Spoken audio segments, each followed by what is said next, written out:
In my book, Mastery, I discuss how you can get your life in order and find out your life's tasks and become a master in your career.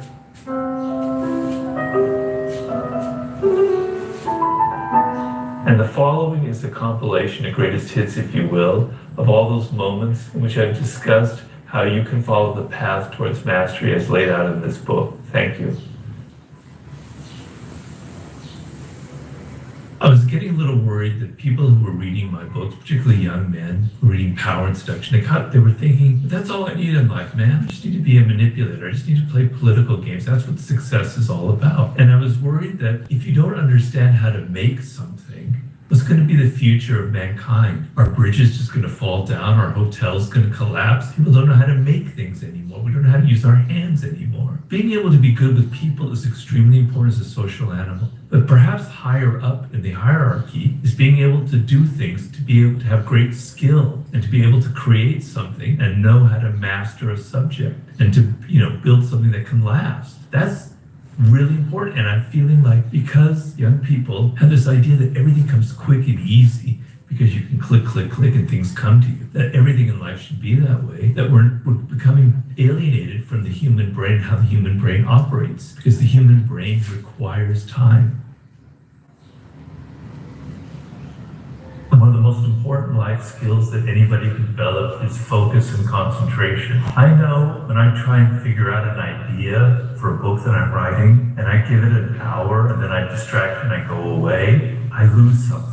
But if I dig for 4 or 5 hours for 10 days into this one problem, like a madman, obsessed with it, I get somewhere. I get some truth to it. And Steve Jobs, the person that we venerate, he was the master of that. And unfortunately, the person who ironically created the iPhone that's driving us all crazy, but he would close his door, leave me alone for 24 hours. I'm going to think this through. You don't realize the power that you have with your brain when you focus on something simple for enough time. It's like a drill boring into a piece of wood. You got to keep on boring until you get all the way through.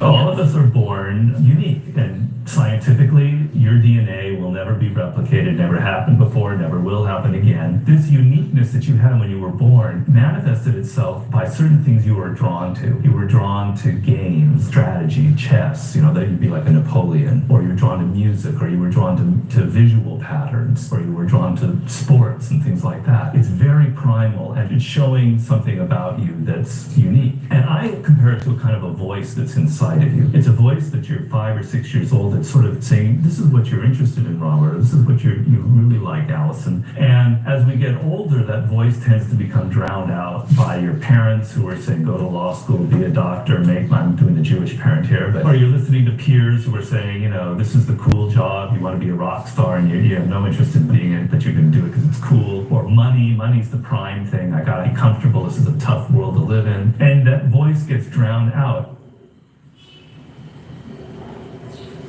Even the worst job that you were in, if I had just gotten depressed and sad and down on myself, that is dead time. I'm working for this man who's paying me. My time is his time. He owns me during those 8 hours that I'm in his office. It's dead. I'm a dead person. It's like grass that has turned brown inside, right? It's not been watered. But if I turn a switch and I go, I'm learning about human nature. I'm learning about the ugliness in people's souls. I'm learning about the ugliness in my own soul. I'm learning about what I never ever want to do in life. I'm learning about how I'm going to have to quit this job very soon. It's a lifetime. It's green. It's like it's watering. It's turning greener, because I'm using it for some purpose. I'm learning. Everything is an example for learning. Even flipping burgers at McDonald's, you're learning about human nature. You're learning about yourself. So it becomes your time. You own it. You're not working for somebody else. You're enriching yourself. You own it. It is your time and it's alive.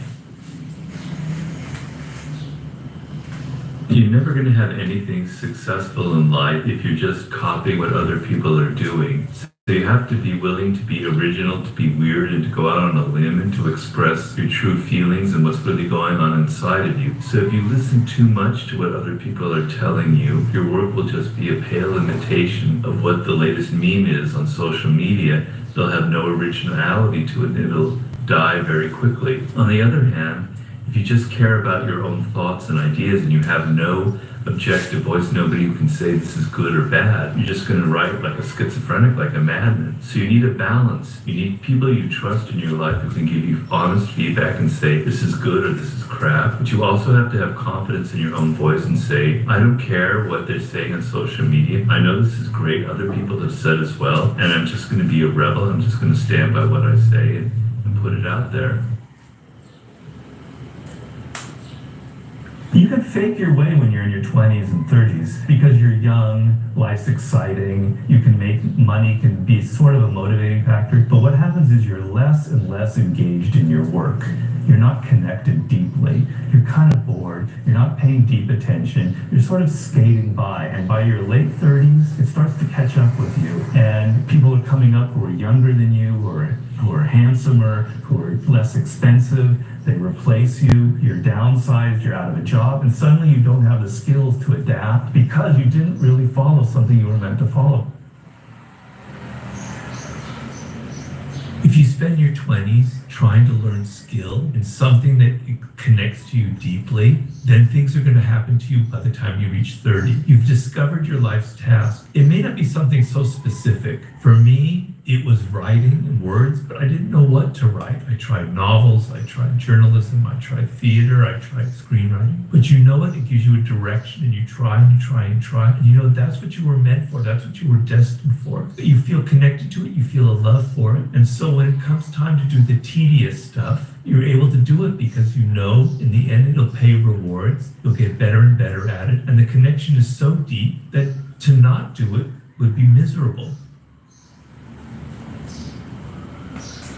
And I'm trying to radically shift your perspective on who you are and your whole concept of what makes you happy and fulfilled in life. Trying to build in this idea that there is a vocation for you, that you have a calling in life, that it stems from something deep inside. And in childhood, in your early years, you're kind of in tune with this. You're drawn to sports, to chess, to mathematics, to music. Something draws you. For me, it was history and writing. You can't explain it. It's pre-verbal. It's so powerful.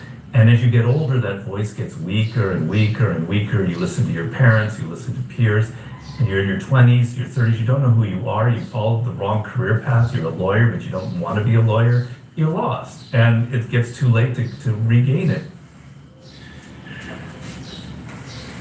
You're working really, really hard on something. You're creating all this information, and in your brain all these neural pathways are connecting, and that's unconsciously. But consciously, nothing is happening. You're getting frustrated. You've almost learned too much. You've almost thought too deeply into it, and you're kind of blocked. And then you step away from it for a day or something, and you let go. And all of those connections that are happening unconsciously now reach the conscious mind, and you become aware of the perfect idea that had been there the whole time, but you were blocking it by being too intense and too focused on one way of doing it, right? Frustration is a good sign. Frustration is a sign that you're going to be turning the corner at some point. If you give up, then that's the worst thing that can happen to you.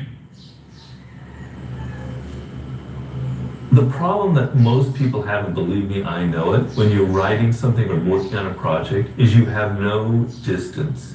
You have no ability to analyze your own work. Mm-hmm. You think that everything you do is just golden and beautiful, or you think everything you do is awful or terrible, right? Yeah. So you can have other people look at it who can kind of bring you back to reality and say, this is what's working, this isn't what isn't working. But oftentimes you can't trust other people. First of all, maybe they don't really know, maybe they're not as knowledgeable on the subject, and also they might have a political axe to grind or whatever. So you have to become your own critic. You have to be able to see the flaws and what isn't working in your own creation. And sometimes, it's very hard to do that. You tend to kind of gloss over the things that aren't working. I want you to think of your career path not as this sort of random thing that just sort of happens to you, that you live in the moment and whatever appears you have to take, or this direction or that direction, the usual passive approach that a lot of people have. I want you to think of your career path as actually a work of art, something that you are creating, that you are forging, that you are making, that it's not something that just happens to you.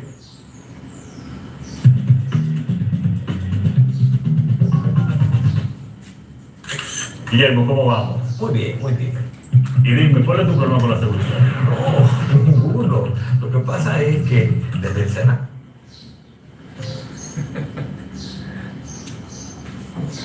Steve Jobs, he's How 5 do you know years that? old, 6 years old, and he's walking down the street and he looks in a window of an electronics shop and his eyes just light up. Whoa, what are those things? And what's interesting is he's not just interested in electronics, he's interested in how they look and their design. Now you can draw a line from 5-year-old Steve Jobs to 55-year-old Steve Jobs, the same obsession with electronics and how they're designed and how they look, and the interface between those two. That voice he stayed true to. There are people who lose that voice and then re-find it later in their life and get back to their vocation. And the reason is, if you don't love your work, you're going to burn out. You're going to stop paying attention. You're not going to be creative. You're going to be rigid and conventional. We see the book or the project that brings the money and the attention.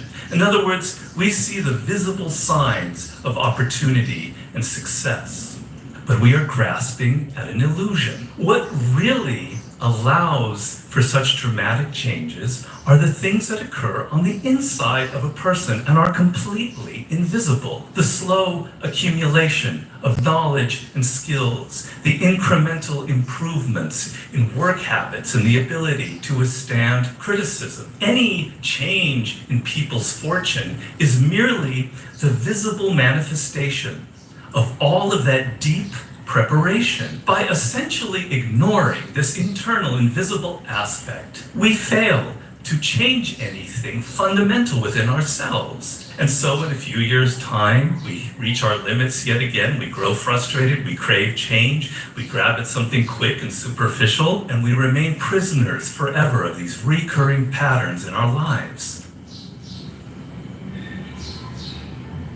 If you look at craftspeople, somebody who's building a house or an architect, they can't sit there and just suddenly have it happen. They have to go brick by brick by brick. They have to lay a foundation. They have to focus on the foundation. But at the same time, they have an overall vision of what the house will look like. So if you're only focused on the day-to-day, it loses a little bit of spirit. So you need to allow yourself a little bit of dreaming. Those who are successful seem to know from age of 7 or 8, maybe older, they're very in tune with what they love. I compare it to a voice inside their head. Not literally a voice, but something saying, you really are drawn to this subject. And they hear it throughout their lives. And for me, it was writing and books since I was a kid. And anytime I deviated from that love and went into something else, I just was so unhappy. I knew that I wasn't doing the right thing. And so it's just like this voice that keeps drawing you back to what you really, really love. You want to look for the job that offers you the most possibilities of learning. So if you're going to go to a florist shop where there's only one other person there, it's like an entrepreneur who started it, and you're going to be like their right-hand man or woman, and you're going to learn, and the pay is half of what you could get working at the shop at some of excitement. A lot of people, when they're 23, they grab the job with the biggest paycheck. And that's a mistake, because if you go to a large firm, you're kind of lost. You don't have as much responsibility. You suddenly have to deal with all the political games, the 48 laws of power. You're not developing skills as much. You don't have as much responsibility. Take the job that has one half the salary, but you're responsible. You're going to be learning. That's the most important thing you can do when you're at that point in your life.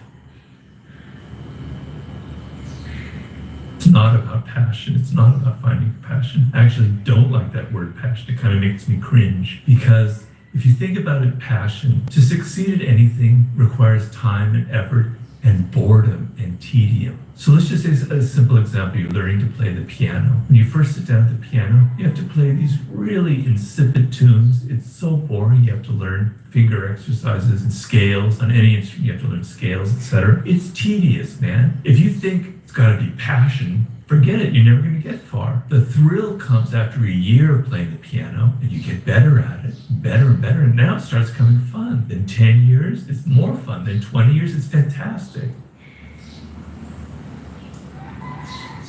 Your laziness is something that has to do with you. You're not connected to something deep enough. You don't feel the necessity. You don't feel the devil at your heels. You don't feel the fact that you could very well die tomorrow that will impel you to get something done. There's no necessity behind it. And the human animal, the way we were created, is when we feel pressure, we feel the necessity to get things done. We can move mountains. But when that pressure releases and we don't feel the need to get something done, we can become incredibly lazy because there's no necessity. So you have to create necessity in your life. You have to create the need to get things done. You have to give yourself deadlines. You have to remind yourself that tomorrow everything could go kaboom. You could be fired. You could die. You could have an illness. Give yourselves a sense of urgency that I need to get things done quickly.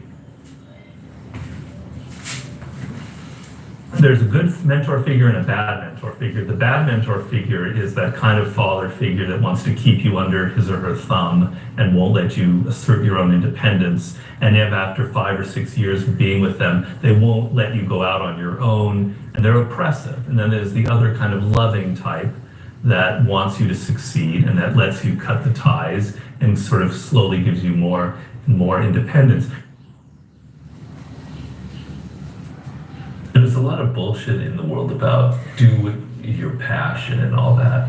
And I don't believe in people just dropping their careers and becoming a rock musician or writing poetry. You have to make a living, you have to be practical, but let's go through a process and find out where you went wrong, what you were meant to do, and how instead of like veering suddenly to becoming a rock star while you're in law, how we can kind of carve a path this direction towards music, towards maybe something that is more your what you connect to. How do we now carve a path there? If the idea of discipline, of consistently doing an action, is only associated with pain, with tedium, being by yourself in a room, doing one thing over and over and over, you're never going to get over the mountain because it's associated with too much pain, and the brain naturally shrinks from anything that's painful. So there has to be pleasure involved. Discipline has to have an element of pleasure. Consistently doing your work has to have rewards. Reward is the key word here. So if you never feel a direct pleasurable sensation from what discipline is giving you, then it's never going to work. To create something big and lasting, it's going to take time. It's going to entail some pain, some sacrifice. And what you need to do is you need to change the whole assessment of what is pleasurable. What is pleasurable is actually accomplishing something that you set out to actually reach your goals, to actually take the time to make something that's meaningful to you. I can tell you personally, the fulfillment that I get from writing a book, even though it takes a lot of painstaking and tedious hours of work, is a feeling that is so superior in pleasure to anything else in life. It's like I could die tomorrow and it's okay. I did what I wanted to do. I said what I wanted to do. I felt like I helped people and I worked on it and I gave it everything I had. That is a much deeper form of pleasure. And I want you to reorient your sense of pleasure to these longer term goals and not to these shorter term goals. We have these romantic notions that creativity involves being spontaneous and free and natural, and that to be creative, if it requires so much work and effort, that kind of spoils the effect. But this is not only wrong in a general way, it's also wrong scientifically, because that's not how the human brain works. Essentially, the human brain is a dual processing system. Information comes into the brain. It is designed to compare and differentiate things that come in. We hear this sound, we associate it with this, or we contrast it with that, and that allows us to respond and be intelligent and rational with this material. That's the brain. It's a dual processing system. The more information that comes into the brain, the more you feed it with experiences, with study, with research, with practice, the more the brain can naturally make all of these associations and connections between this and that. The key factor in life is motivation, is desire, is the energy that you bring to it. If you don't believe in yourself, if you only half-heartedly are reading my books or listening to Tom or listening to me, and you go, yeah, I kind of want to change, it won't matter, it won't change anything. You'll just go back to your old habits because habits are very powerful. You're a product of the cultural moment. It's very hard to resist it. It's very hard to swim against the tide of the times that we live in. So if you don't have the motivation, if you don't have the energy, if you don't have the idea that, damn it, I'm going down fast, if I don't turn this around, you're only alive once. It's, YOLO, and it goes past really fast. I can tell you that as now as I get older, faster than you think. So you've got to be desperate. You've got to tell yourself, I've got to get on this. I've got to change my life. I've got to swim against the tide of the times that I lived in. I have to change my ways, because if not, when I'm 32, when I'm 35, all of my hopes, all of my horizons will narrow so much that it's going to look very, very bleak.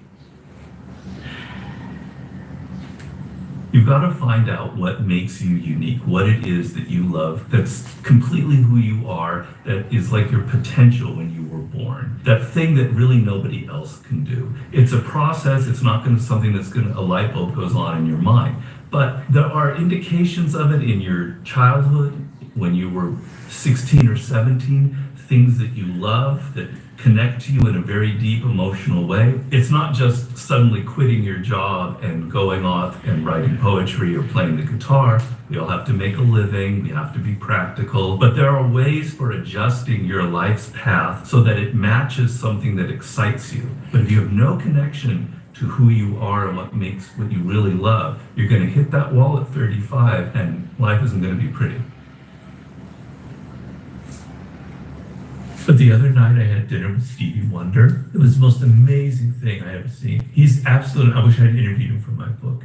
Speaking of genius, and he's blind, obviously, but I was watching him perform for us. We're there with friends at his recording studio. I was watching him play the piano, and he's blind, and he's improvising. And it's just absolutely brilliant and amazing. As I'm seeing this, I'm thinking, I could see the thousands of hours he's been putting in, just touching these keyboards and knowing where the keys are. It was just mind-blowing how amazing it was. That is the power that the human brain naturally has through hours and hours and hours of effort. He didn't get there because it was passion. He was playing that as he was a kid, hour after hour after hour after hour. He had a love for the piano, but it wasn't like every time he sat down it had to be passionate about it. He had the patience to put up with all of the boring stuff.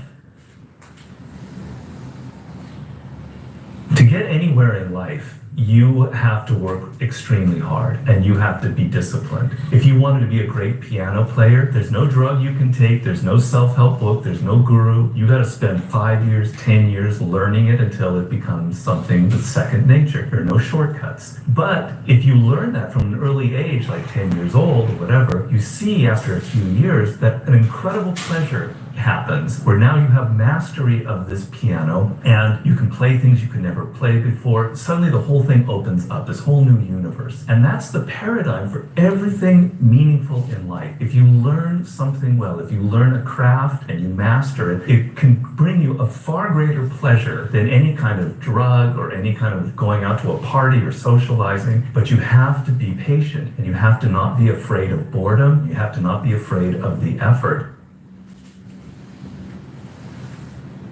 Even with the success I've had with my books, I'm never happy. I'm chronically dissatisfied. I want to make the next book sell even better. I want to make it even better than the one before. There's a negative side to that because it means I can't relax. I can't say, wow, you sold millions of copies of this book. That's an incredible achievement.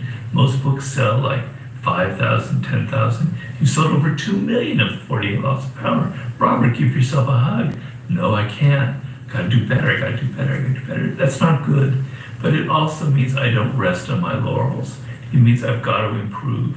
The next book has to be better. I have to work harder. I have to think more deeply. I can't relax. I can't just repeat what worked in the past. I'm never really totally satisfied. And it's a very powerful, motivating tool to continually improve and to say this next project has to even be better than the last one. People want their life to be free of struggle and conflict. They want a smooth path in front of them. When you face adversity or things aren't going quite well, you have to reassess who you are. You have to reassess your opinions. You have to say, maybe I'm not doing this the right way. Maybe my patterns of responding in the past aren't working out. Maybe there's something wrong with me. How can I learn from this moment? How can I get past this particular obstacle? If you never have failure, if you never have conflict, you are never going to develop yourself in life. And there are people who are studying children now in the world who are saying it's a major problem because parents are trying to shield them from any kind of conflict in the world. And children develop through kind of struggles and conflicts and friction with siblings and colleagues and even parents. So inadvertently, you could be creating a monster by trying to remove all kind of forms of resistance and conflict. So conflict is something you must welcome as a test and a challenge and a way to strengthen yourself up, because life is harsh, life is difficult. And if you're not tough in this world, you're going to have a life of pain.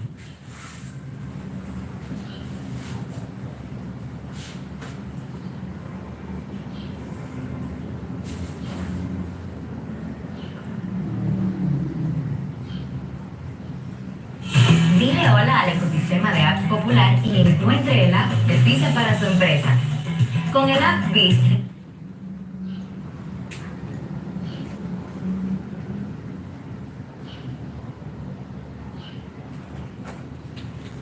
When you're excited about a project, when you feel alive and energized, then time is a much different experience than when you're bored. So you can create your relationship to time, right? So I'm not ready. Well, there's a strategy for that. You should always take action a little bit before you are ready, is the advice I give. Several months before you're ready, go ahead and do it. Try it, because you're going to rise to the occasion.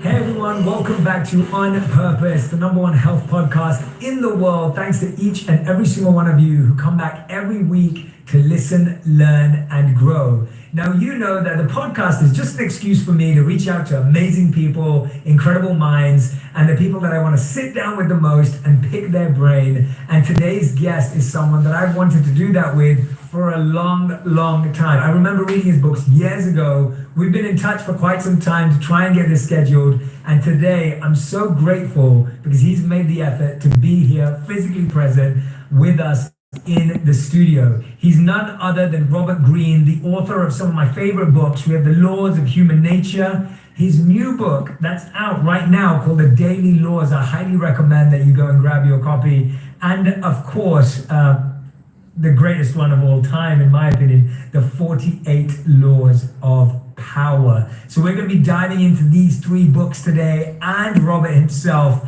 And I hope that you'll all be making notes. This is one that you want your notebook out for.